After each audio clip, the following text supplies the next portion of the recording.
As the author of the Federal Employee Anti-Discrimination Act, I would like to thank Chairman Chaffetz and his staff for working with me in drafting this bipartisan legislation.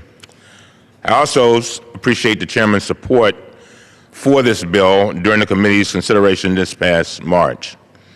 I thank Congresswoman Eleanor Holmes Norton for co-sponsoring the bill.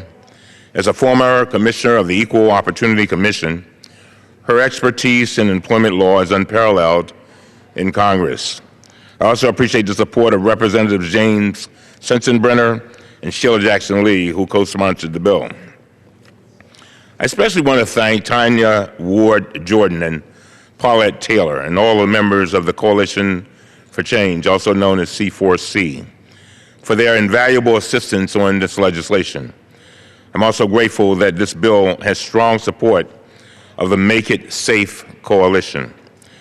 Both C4C and the Make It Safe Coalition are dedicated to ending discrimination and retaliation against whistleblowers in the federal workplace, and I applaud their leadership and their hard work.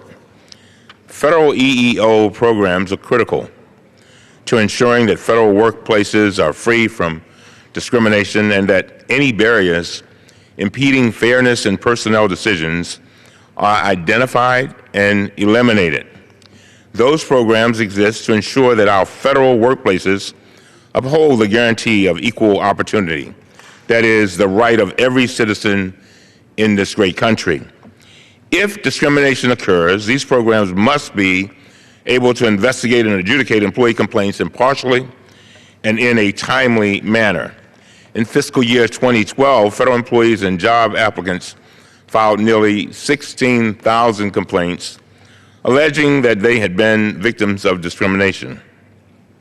Although the vast majority of federal workplaces are in compliance with current EEO requirements, some federal agencies have failed to meet the standards of a model EEO program.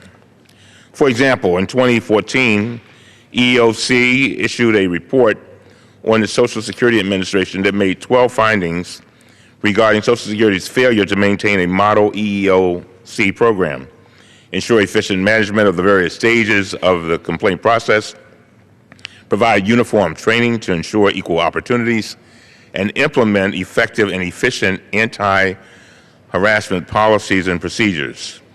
The EEOC made more than 60 recommendations for reform of that one program. My bill would require the EEO programs operate independently of an agency's human resources or general counsel's offices, and that the head of the program report directly to the head of an agency. This would ensure that effective implementation of the EEO program is prioritized at the highest level of an agency. And that program's sole purpose is ensuring equal opportunity for all employees. H.R. 1557 would also strengthen the accountability mechanisms that are central to effectiveness of the EEO process.